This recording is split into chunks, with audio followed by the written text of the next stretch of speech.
Video बन रहा है। ठीक है, एक काम और भी करना है। अयूब में लिखा है, एक बात और लिखी है, और अपने डेरे से कुटिल काम फेंक देगा तो तू बन जाएगा। तो बनने के लिए एक काम और करना है, दवाई एक ही कोर्स करो, दवाई का एक ही जगह से चलाओ। दवाई खाना है तो वहां से भी दवाई खाए, वहां से भी दवाई खाए, वहां से भी दवाई खाए, वहां से भी दवाई खाए। अरे दवाई वाले की तो दुकानदारी चलती रहेगी, वो भी दवाई दे रहा, वो भी दवाई, उसको तो जेब भरेगी, लेकिन जिस पेट में वो दवाई जाएगी वो पेट का सत्यानाश कर डालेगा। सुनो ध्यान से, शिक्षा सुनो, और शिक्षा में मजबूती से बने रहना है ना। 20 में क्या लिखा है, अगर ये भविष्यवक्ता मेरे भेजे हुए होते तो मेरी प्रजा को मेरा वचन सुनाते हैं और मेरे वचन की शिक्षा उन्हें देते। और ये क्या करते हैं, ये लोग फिरते अपने कामों से फिरते, अपने कामों से अलग होते।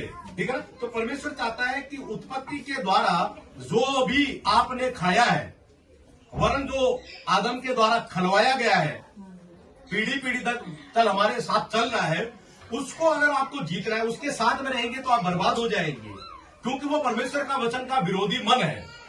ठीक है ना। तो परमेश्वर का वचन को मानना है तो उसकी आत्मा को स्वीकार करना है। इसलिए वो निकोदिमस के पास जाकर कहता है, हे निकोदिमस, बोला हाँ, कह रहे हे गुरु, तू तो इन कामों को कर रहा है तो परमेश्वर की ओर से आया, तो परमेश्वर तेरे साथ में है।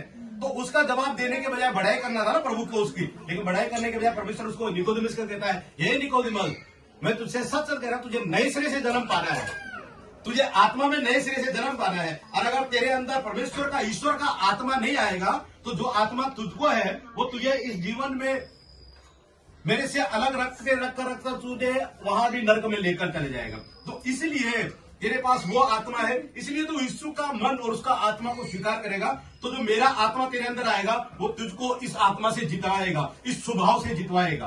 तो जो शराब पीने वाले जब वो उधार पाते हैं, व्यभिचार करने वाले जब उद्धार पाते हैं, तो उनके मन में एक अलग मन आ जाता है। जैसे सामरी स्त्री के मन के अंदर एक प्रभु का मन आ गया, और जो सामरी स्त्री 1 पति, 2 पति, 3 पति, 4 पति, 5 पति, इन शारीरिक अभिलाषाओं के पीछे जीवन बिता रही थी, अब वो उस घड़े को फेंक कर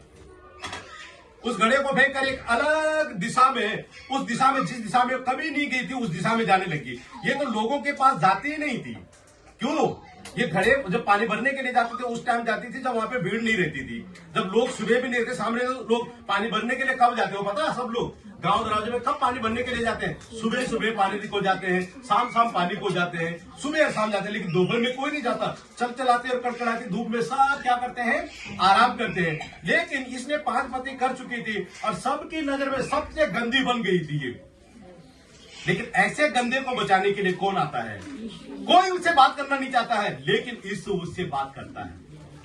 हमें यीशु आता है उससे और अकेले में बातचीत करता है और बोलता है, जो पानी मैं तू मेरे से मांगते अगर, तो मैं तुझे ऐसा पानी देता कि जो हमेशा तेरे मन में उमड़ता रहता। उसका मतलब क्या है? तू मेरे से मांगते मैं तेरे को वो जीवन देता और अपनी पवित्र आत्मा का जीवन देता, जिसके द्वारा तू क्या करती? महान खुशी और शांति तेरे मन में उमड़ता ही रहता। उसने पहले तो मानी नहीं बात को, और उसके बाद उसका मन बदला, और मन बदलने के बाद उसने प्रभु का दिया हुआ वचन को स्वीकार करा, और सच में उस दिन वो अपने घड़े को वहां से फेंक दी है। और जो ये औरत अपनी शारीरिक लालसाओं के पीछे भाग रही थी, और 1 पति 2 पति, ये मेरे को खुश करेगा, वो मेरे को खुश करेगा, इस तरीके से जीने वाली औरत थी, अब ये परमेश्वर का वचन, परमेश्वर का स्वभाव इसके मन में आकर एक नई दिशा में जाने लगी। तो इस नई दिशा में कौन उसे चला रहा है? और वो किसके पीछे उसका मन जा रहा है? उसका मन में एक अलग मन आया हुआ है, जो क्या करता है पता है? जो इसे व्यभिचार करने से क्या करता है पता है? जितवा देता है। ठीक है ना। तो व्यभिचार करने का मन तो आया है इसमें, लेकिन ये परमेश्वर का जो मन था ये भर गया है इसमें। जब हमारा पेट, बच्चे का पेट अगर दूध से भर जाता है ना, तो तब उसको बोतल लगाएंगे मुंह पे तो बिल्कुल मना करेगा, वो पैर भी मारेगा, लात भी मारेगा। क्यों? क्यों? उसका पेट भरा हुआ।